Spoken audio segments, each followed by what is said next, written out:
Okay, hopefully that'll work. I know I'm running short on space on my hard drive. So anyway, you guys, welcome to our team call. It is Thursday, February 9th, and we're going to be talking tonight about how to run effective challenge groups.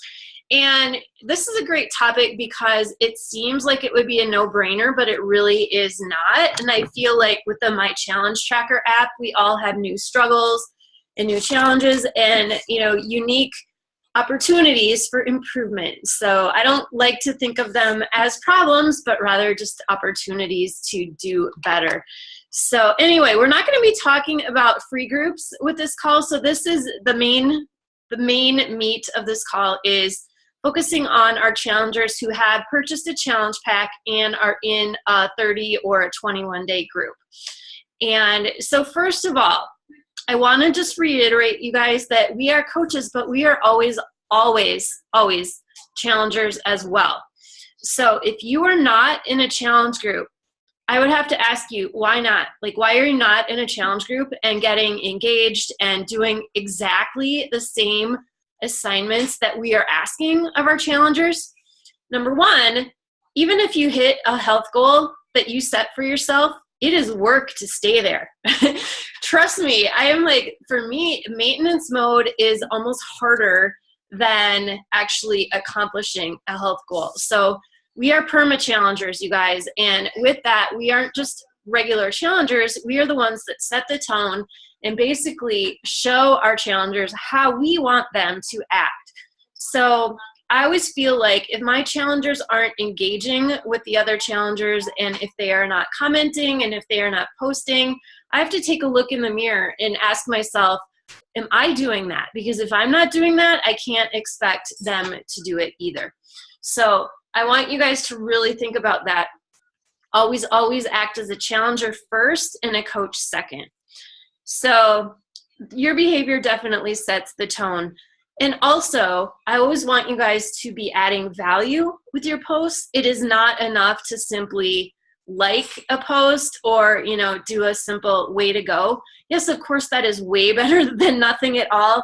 But you guys know how it is to be challengers when you kind of put yourself out there and post something a little bit more than maybe just a photo of your Shakeology and there's like radio silence and nobody comments on it. That can be really demoralizing, and then you start to wonder, well, why am I even in this group? Nobody seems to even notice what I'm doing.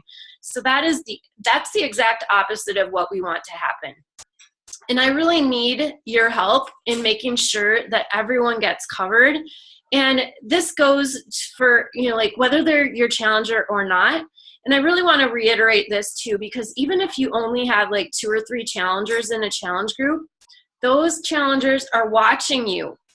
And if they don't see you commenting on anyone else's posts, they won't either. And you might be helping someone who is not your challenger, but your challengers will see that, you guys. And by you offering value to someone else, it just multiplies, right? Because let's say Jennifer's in a challenge group and she's struggling with something. And, what if we took the attitude that, well, I'm not Jennifer's coach, so I don't feel like I have to do anything with her. That really sucks, right? It's because we're all in this together. We're all kind of like fostering that team spirit. And that is just so super important. And I also realize that we don't all always have time to comment on everybody's posts, especially when our groups get bigger. But even if you only have time to comment on 3 or 4, in your little mom pockets of time with your phone in your car, that's what you should do. Because and I was, it's not just helping that person, it's helping all the other people that read it, and it's helping you too, because I do believe in the karma of coaching, that when you help someone else, that comes back to help you in the long run. So make sure that you're acting as if you are a model challenger. Make sure you're adding value whenever you can. And it doesn't have to be with the pinned post, you guys. It doesn't have to be just responding to that. It can be, hey, I found a really great recipe, I'm going to share it. Or something funny that might make someone laugh, like a silly meme or something like that, or sharing a link. All those things add value to the group. And, maybe it's just me, but I'm just kind of noticing that nobody really does that anymore with the My Challenge Tracker. And we could blame the tracker. I know a lot of people have, myself included. I'm like, well, it's not as personal. People don't like it. well, you know what? I did a little survey and people do really like my challenge tracker. So I feel like we aren't giving it enough credit, those of us who have been around for a while, long enough to know what the Facebook groups were like before we started with the app. So just realize that some people really do like the ease and convenience of having that app and being able to log everything right on their phone and, looking at their stats and saying, oh, look, it's telling me I lost 8.8 pounds since I started. That's awesome. So let's look at the positive. Beachbody is definitely going towards this in the future, and they're making improvements all the time. They're continually getting suggestions. So I do feel it's only going to get better. So that's the reason why I'm definitely working on fine-tuning my posts and making sure that I give people a good experience within that app. So like I mentioned too about fine-tuning posts, that's another thing that I'm continually working on, is just making sure that if a post flops, maybe I won't use it in my next challenge group. But if it does really well, I'm going to earmark that to say, hey, I had 10 people comment on that. That's really good. So I'm going to remember to use that one next time. And I know Jennifer did really well in our little Health Bet mini Facebook challenge, because that's kind of like almost like a little focus group for how well posts will do. And that's kind of how I was looking at running that group, is like, let's use that as kind of a test ground for what works and what doesn't. So I left the group open, you guys. Now that the Health Bet is over, I just changed the name to Team Crazy Train Peer Support. So if you have any challenger in a paid challenge group, not a free group, but one where they actually purchase Shakeology or a challenge pack, feel free to add them to that group. And I also feel that that's kind of like a little catch-all. If they are more inclined to use Facebook, then make sure that they're aware of that group, and that that we're still using it as a test ground. I know that kind of fell off at the end of the Health Bet. People weren't posting in it as much, but we do have a couple other groups coming up, so hopefully we can breathe new life into that group and figure out what posts work and what don't. So, okay. Anyone have any questions before I talk about checking in privately? Oh, Christy says, is there a group to be part of right now? Yeah, of course. If you go into our team group, Christy, our challenge groups are always listed in the files section. So we run them every 2 weeks. There's always one coming up. There is always one to be inviting to. So right now, the one that starts on Monday is in preseason right now. That one's called Hustle and Heart. Then the one that starts in 2 weeks is called No Excuses. So if you're not in one, you need to get into one right away. So I would join Hustle and Heart. And because that one has opened already, you'll want to message me with your email, because I'm not accepting new people right now. That one is getting kind of big. So everyone, if you're inviting to a group, you should be inviting to the one that starts in a couple weeks, the No Excuses one. We don't want the groups to be too big. We don't want them to be too small. I find like a happy medium is usually around 30 people, simply because it gives it enough people to, create a buzz and keep the post flowing. But if you get too many people in there, then the posts seem to get lost in the shuffle. So yeah, that's kind of the sweet spot. And yes, Leah, I'm glad you are on the call, and I'm going to turn it over to you. You guys do not want to see me right now. I have like a green face mask on because I look like a teenager with a breakout. So is it okay if I don't have my video on? I don't want to scare you guys. Okay, so I was actually doing one-on-one check-ins with my coaches this week, and had some really good conversations and some aha moments about challenge groups for my coaches that have been coaching for a while. I think we've kind of gotten to the point where we might be a little too reliant on each other in our challenge groups, especially when it comes to like adding value to them and checking in with people. What I found for me personally is that when I'm running a challenge group all by myself, I am solely responsible for how everyone does. I'm solely responsible for making sure people are checking in. I'm solely responsible for commenting and answering questions and making sure that I am checking into that group.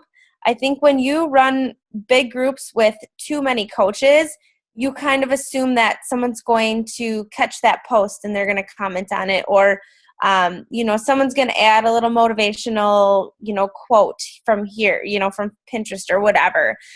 So I would encourage you, and again, this is just my opinion, the way I feel and kind of the conversations I was having, but I feel running groups with like maybe one coach is good so that you're taking turns.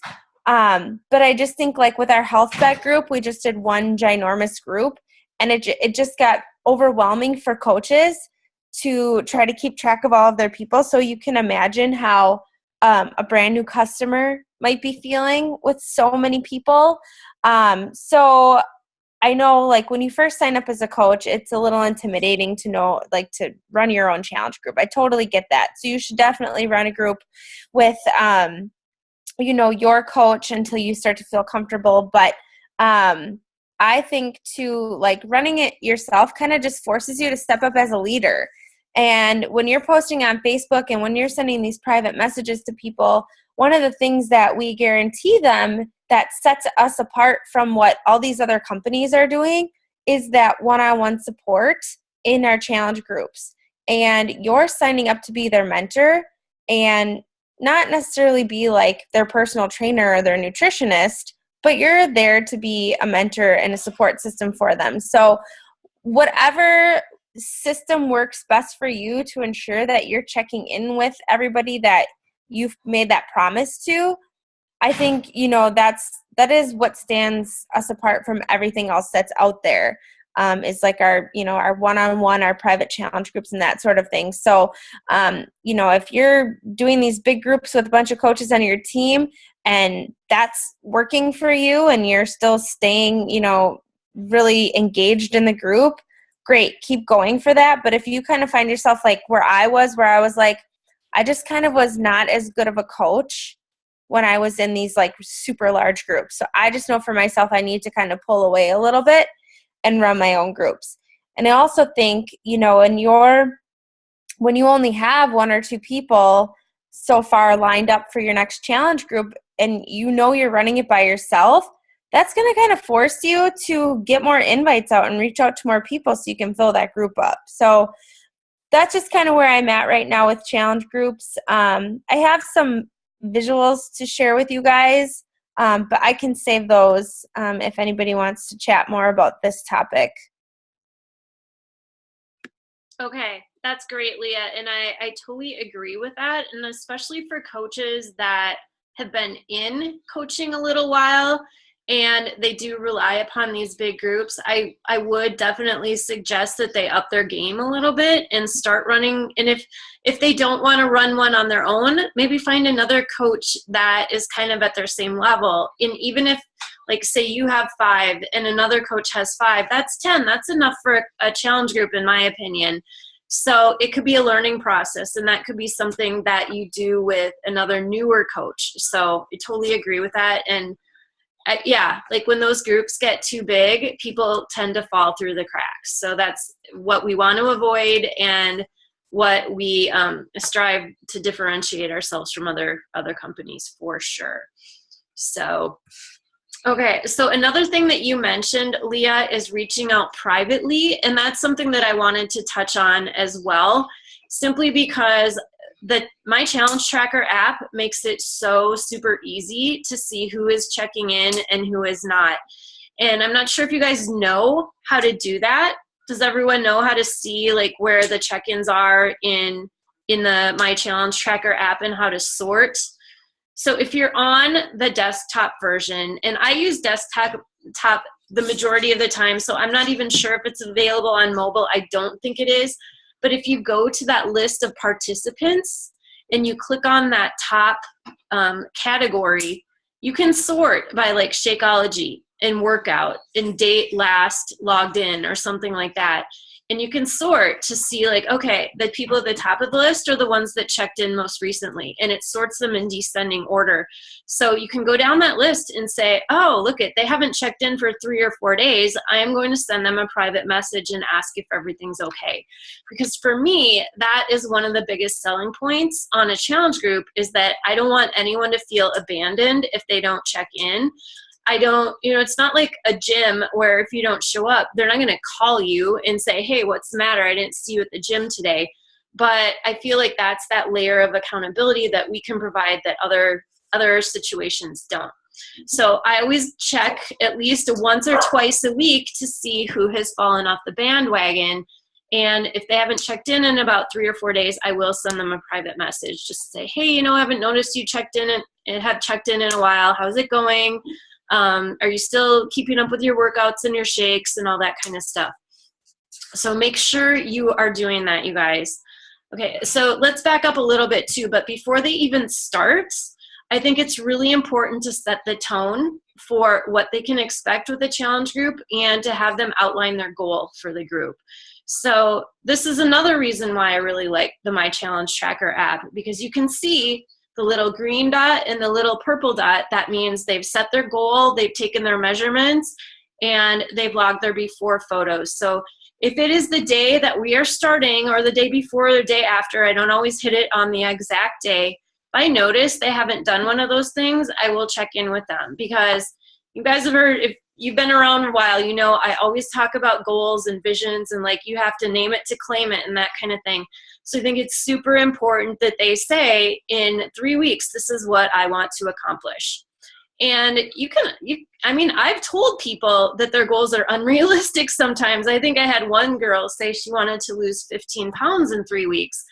And I just kind of said, this might be tough. How about we do 2 rounds and make it your goal to lose 15 pounds? You definitely don't want to squash someone's dreams, but you also have to keep it real too. Otherwise, they're going to be, if you say, oh yeah, for sure you can lose 15 pounds, and then they don't, they're going to be disappointed. So you have to manage those expectations. And it's super important that they track those things. And that's something that I didn't do, so I use my own experience and I tell them how much I wish I had done those things before I started, because it wasn't until like year 2 of being a coach that I started taking measurements and progress photos and things like that. I just didn't want to. So it's super important. And I always tell them if they don't feel comfortable logging it, and I remind them that they don't have to share it with anyone. They can keep it private, and so that I'm the only one that sees it. And if they're not even comfortable with that, I'll just say, just take it and have it, for your own personal use, because you'll want it. So that's before they start. And then after week 1, I like to check in with them. And this is a goal that I'm striving for, you guys. I'm not perfect at this either. And just knowing that I was going to do this call tonight for you, it made me come up with this list of my ideal situation. This is what I aim for. This is not always what happens, because life gets busy for me too. But ideally, after the first week, I would check in with everyone privately and make sure that, number 1, there are no issues with their workouts or DVDs or Shakeology. You would be surprised how many people come to me and say, well, I'm not drinking Shakeology anymore because I don't like the taste of it. And then all it really takes is some recipes, some suggestions. And, I ask them, well, how are you making it?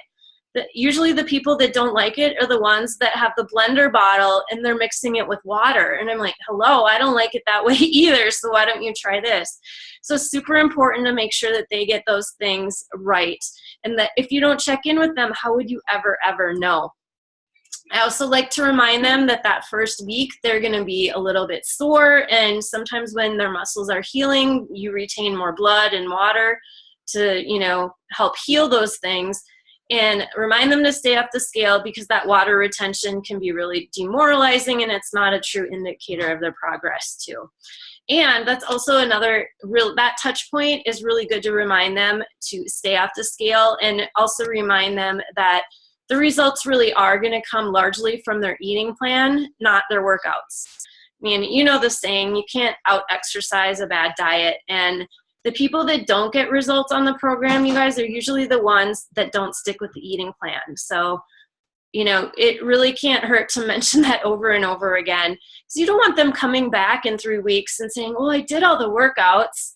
And then you're like, well, did you stick to the eating plan? Well, kind of, well, duh, of course you're not going to have results if you fudge that. So that would be what I would check in with after the first week. And then after week 2, by then they've been doing the workouts a couple weeks already. They are likely, getting into that habit. So I like to reinforce the habits. Like, do you have a regular time to exercise? Is it becoming more natural to you? What are your non-scale victories? So kind of reinforce the positive for them.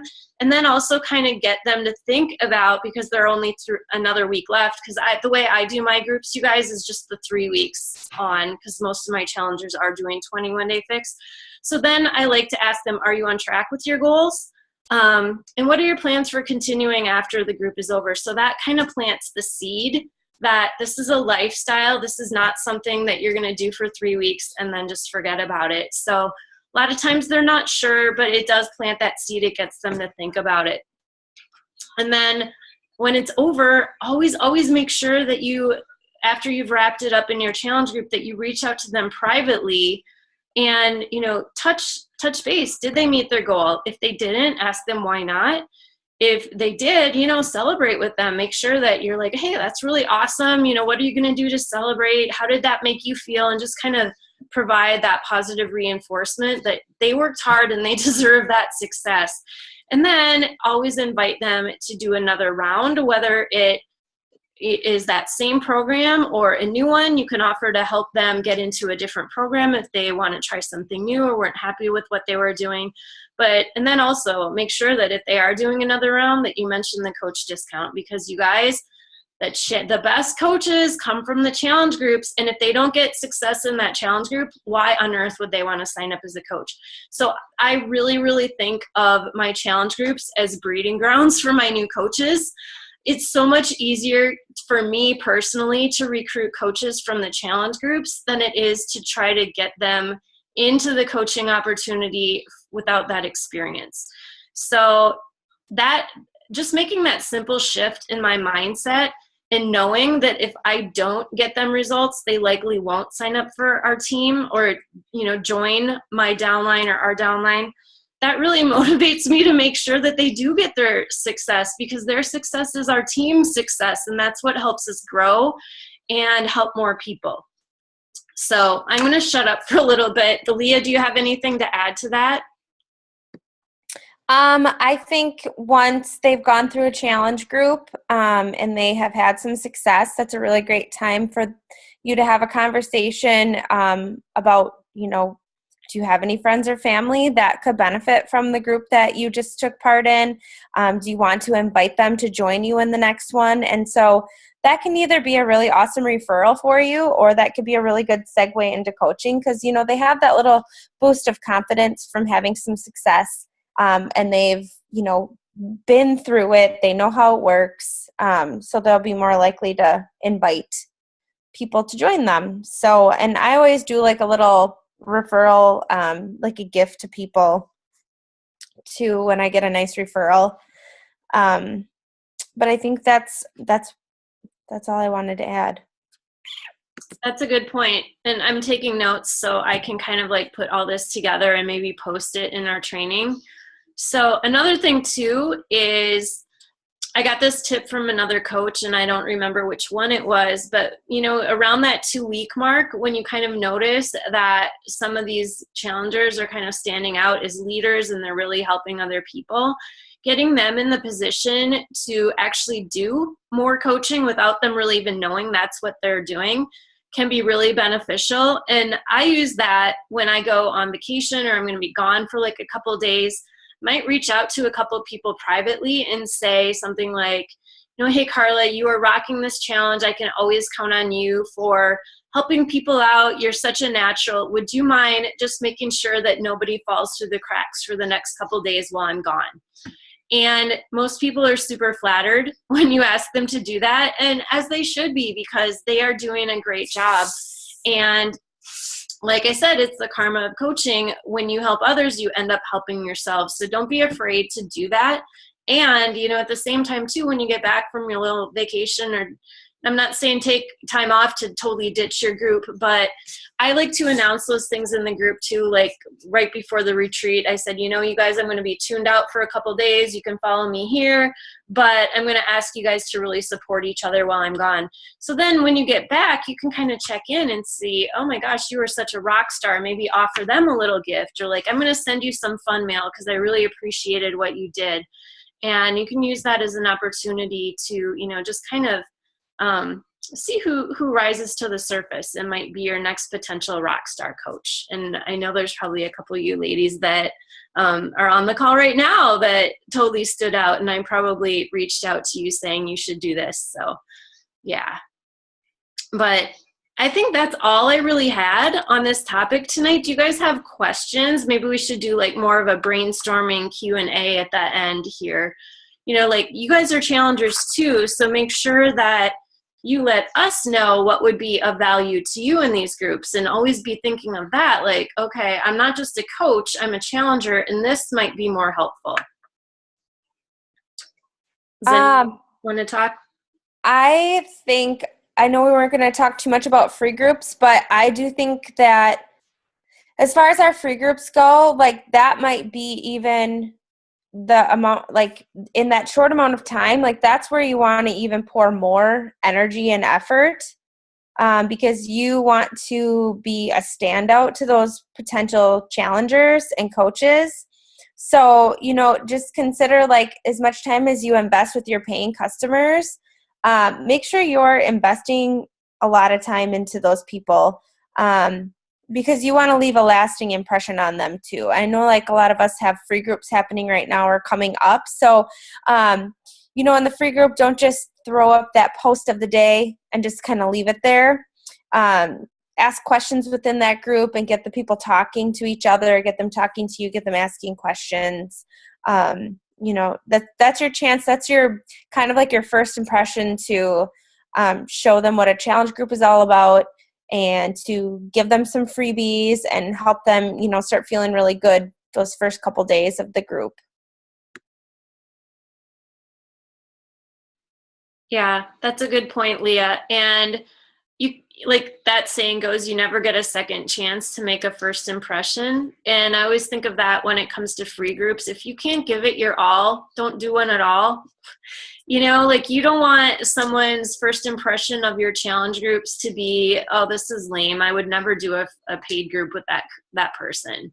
So that's one of the reasons I've kind of gotten away from doing a lot of free groups on my own now that I've been in coaching for a while, because I feel that because I'm running 2 paid groups simultaneously, that's where my attention should go. But I do have a tip for running a bigger group. I'm actually going to be doing one about the Instant Pot, and I've done crock pot groups where, there's over 100 people in the group. And those are the groups where I find contests work the best, because people want that prize, whatever it is. And in the past, I've done like programs like I think I did, I've done Core to Fours, 22-minute hardcore, where they're actually getting a copy of the program. And, I do a point system and they have to tally their own points, but that really, really gets people engaged. And it's a system where I don't necessarily have to do all the work myself. So that's what works for me with these bigger groups, and just, getting more people into my pipeline and getting them exposed to healthy eating and clean eating and what we do. But at the end, I always make sure, especially in those big groups, I let them know that the smaller groups are, so much more intimate and one-on-one, and, kind of set the tone for, yeah, this was a big group, and if you like this, you're going to like our smaller groups even more. So, yeah, that's all I had, I think. Kim, I just wanted to pipe in quick. Yeah, go for it. Because we talked about being challengers ourselves, and I know Leah and I have talked a lot about this. It's so true that when you're doing well on your own journey, that's when your business does well. So I think that's what drives me to, I continually act like a challenger. I mean, I'm constantly sending meal plans and whatnot to Leah, to other challengers that I started out with, and that's what keeps me on track. And then in turn, my business, it does so much better. So that's a good thing to keep in mind when you are kind of sliding off of that path. And people can tell when you're faking it. Don't Yes. you think, Liz? Yes, I think so. They can tell when you're faking it, and like when you're inviting, if you get to that desperation point because it's the last day of the month and you aren't at SC, they know that too. So it has to be genuine, all of it. So if you aren't walking the talk and being a proof of the product, you're wasting your energy. Mm-hmm. Well, and who doesn't want to have personal results anyway? I think the one that most recently for me was the most like impactful was just doing the ultimate reset from start to finish. And I knew that people were watching me, and even if they didn't like or comment on my posts, I ran into so many people like out and about in my community, and they're like, "Oh, how's that thing you're doing?" And they didn't even know the name of it, but they were watching me, and I'm like, "Oh, wow, like I had no idea you even knew what I was doing." So they are definitely watching, even if they don't like or comment. And also, you guys, having your own before and after photos is super, super cool. And that's another reason why why I was really excited to do the ultimate reset, because I really didn't have good before and after photos. And not that mine were amazing from ultimate reset, but I did lose 10 pounds in 3 weeks. And granted, I started a little bit with that holiday fluff on. So I was a little bit bigger than I normally am, but like, wow, I'm like, oh, that's really cool. That's like your marketing tool. You're working on your own marketing tools when you do these programs. You're proof the products work. So if you aren't working on that with a mindset that you're going to use those before and after photos and you're going to use your own story to attract customers, then you're doing yourself a disservice. Anyone else have anything to... Well, Donna, can I pick on you a second? Okay, so Donna, when she did the 21-day fix, that was when she first started, and she had these awesome before and after photos, and she was totally rocking that. And I think what we've talked about more recently, Donna, is the fact that you're at your goal now. So like, what do you do? Like, what's the next thing? And that's kind of tough, like if you have lost all your weight and people aren't seeing you lose weight anymore. But I think we just came to the conclusion that just doing a program from start to finish and saying, oh, I'm on T25, I'm on day 12 of 20, whatever. Or like Body Beast, I'm on like day 12 of 90. So just doing that, like people seeing you show up consistently is almost as impactful as having that before and after photo, in my opinion. Because I'm at my goal weight right now. I'm not going to lose any more weight. And, I'm probably realistically not ever going to get like super shredded just because of like my lifestyle. And that's not my goal either. So what do I do? Well, I can just show people I'm showing up daily. So Donna, did you have anything to add to that? Because I know that you did have like great success with documenting your 21-day fix journey. Yeah, I did. And then for me, it was, I started having back trouble with the 21-day fix. And so, I love the program. I did well with it. And then I couldn't do it because something in it. And, this past weekend when we were in the workout with Autumn, we did cardio fix. And I was like, oh, this feels so great. And then afterwards, I was like, oh, my God, I can hardly sit up. Yeah. So there's something in that is not working for me.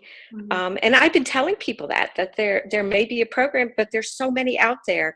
So for me, that's been a big seller for the All Access too, is saying, hey, you can try out all these programs and find one that fits you. So I've had some people purchasing it there. T25 seems to be a really good program. People don't think it is, but the modifier in it is really good if you watch her. So, Yeah, and it's not nearly as difficult as I thought it would be, especially if you follow the modifier. It's doable for almost anyone, I think. Yeah, so I've been kind of using that a lot. And Danielle, as you know, she's been going through the program. She's been doing, and I told her she needs to write something about it. What is it? The Tai Ching? Oh yeah. She's been actually using that at work for with patients. And That'd be she a has some great pretty one. strong opinions about parts of it. I know she doesn't care for the warm up part, but she said after that, the exercises are really good. She's using it with quite a few older patients who want an exercise program.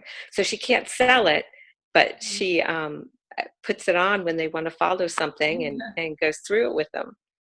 Cool. So, and then when they ask where they want to get it, she says, call my mom. Yeah. So yeah. Good. But yeah, so she's been going through quite a few of the programs. So if people have questions too, she's a great person to ask about it. Very good. The only other thing, Kim, when everybody was talking about doing when we have the bigger groups, I know we have trouble sometimes toward the end. People start falling off. So we're really working on trying to figure out how do you keep that engagement through to the very end. So that's one question. The other thing, though, that we have done to try and ensure that, and we only have usually about 3 or 4 coaches running in the groups that we're doing at the same time, but I've been kind of trying to assign everybody something. So whoever's doing the pin post of the day may be doing that. And I may tell somebody else, hey, I want you to put in a recipe 3 times this week, and I want you to do a motivational quote. And people seem to like knowing what to post, some of the newer coaches. And that seems to be working good as far as having everybody, all the coaches in the group doing something. That's a good idea. But still, it's just toward the end, sometimes it seems like we can see people, especially on Facebook, looking at the posts. We can tell liking them, but getting them to, right. That's where and I do think a lot of that is going to happen no matter what you do. Yeah. You can't, if people aren't truly ready to make a change, I think that's what happens to a lot of them. They go all in the beginning, and then they resort back to their old habits, and they're almost ashamed to show up in the group. Yeah, and then they sign up for the next one. Yeah. Okay. Well, and just if that happens, always make sure that you leave the door open. Like, hey, well, we do. Yeah. It didn't work out this time, but I run groups every 2 or 3 weeks. Please join my next one. I have that happening all the time. Right. Just know it's not something that you're doing wrong. I know other coaches have done like a little, mini contest in week 3 when that starts to happen. I've tried that, and that has not personally worked out for me that well, but it's not that, I wouldn't try it again. This is all about brainstorming, trial and error, really. The other thing I want to ask, I saw somewhere you had listed, cause we have quite a few different free groups we've done, and we'd be happy to share the templates that we have for them if people want them, or I can put a list of the ones that we have. I know that in our coach group, I think it's in the general coach group, there's a document with links to different free group templates. So that would be great if you wanted to share some. Okay. Yeah. And we can put the ones that have worked. A lot of the newer coaches too, when they're still, kind of struggling for challengers or clients, running a free group is a great way to get started. That's how I got started. I ran a whole bunch of free groups that first spring I was a coach. And Beachbody On Demand is such a great tool to use for that now, you guys. That wasn't available when I started coaching, but they can sign up for a free 30-day trial. So I almost rather have you guys do a free group based on a Beachbody program and the menu plans in Beachbody On Demand than, creating something that has nothing to do with Beachbody, because once they're sold on Beachbody On Demand, they aren't going to want to let that subscription run out. Even like a 10-minute group. Like I know Michelle had mentioned that she ended up doing 10-minute trainer. That's a super easy one to run a free group around. 10 minutes in 10 days or something easy like that, 10 days, that's within your free 30-day trial. Nobody has to buy anything. And that's what people don't want to do. That's the number one objection is cost. So that kind of, you skirt that issue when you do that. So anyway, if nobody has any other questions or comments, I think I'm going to wrap up the call just because I think a lot of people are really tired, myself included. Does anyone Can I have anything else before Can we? I add one thing? Okay, go for it, Leah. Only because I literally am just in the middle of this conversation with one of my customers. She is contemplating just doing the 21-day fix again because she is worried that she's too out of shape for the 21-day fix extreme. So that was a really good conversation to have, that our customers should be picking something that's a little more challenging than comfortable, or they're not going to see any changes. So if you have people that are on round 256 of the 21-day fix, don't let them do any more of that, because okay, once you memorize the workout, like, you need to stop. You need to move on to something else. And there's modifiers for every single program, and you want to have a lot of room for growth. So that's all I wanted to add. I totally agree. I was one of those people that did like 200 rounds of the 21-day fix too. I'm totally guilty, but I love that program so much. So Well, and I think that's what's so great about the, I love the feature in Beachbody On Demand, the program matcher. So I've been trying to tell, because I didn't even realize it was there, Kim, until you had mentioned it. And so I think everybody should be utilizing that, because it will tell you, and it doesn't come up with 21-day fix all the time. I know it's always surprising to hear what it always tells me P90X, and I'm like, yeah, but I don't have 90 minutes. Like, for me, the time slider doesn't always work. I'm like, no, stop telling me P90X. Maybe I'll do P90X3, but anyway. Yeah, so that, like, if you do a mini Beachbody On Demand group, that's just one of the features that you can point out during that time. And I do think I have a template in there somewhere about each day one of the pinned posts or the assignment gets them to kind of look at a different feature that Beachbody On Demand has, or like, okay, one assignment might be go and watch an episode of Fixate and tell us what you're going to make or something like that. Try a recipe. So that it just lends itself so well to those free groups. I'm going to make myself a note to find that template so you guys can look at it. Template. Okay. So Elizabeth, do you have your office set up? Partially. We are having to do a lot of rearranging in the basement, so it's doesn't go as quickly as I would like it to, because we have to haul all kinds of furniture out to the garage. I just thought I'd comment because that was your goal. Yes, it is, and it is in progress. It just isn't completed quite yet.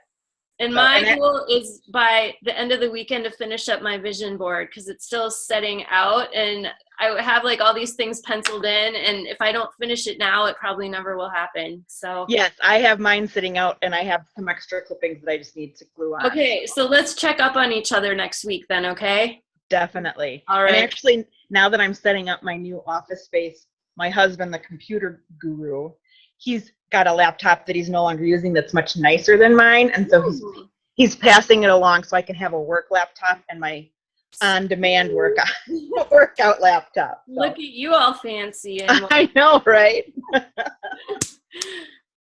All right. Okay. And with that, my husband is just walking in the door. So I'm going to wrap up the call. You guys have a great weekend, and I'll post the playback. Okay. Okay. All right. Good night. Good night.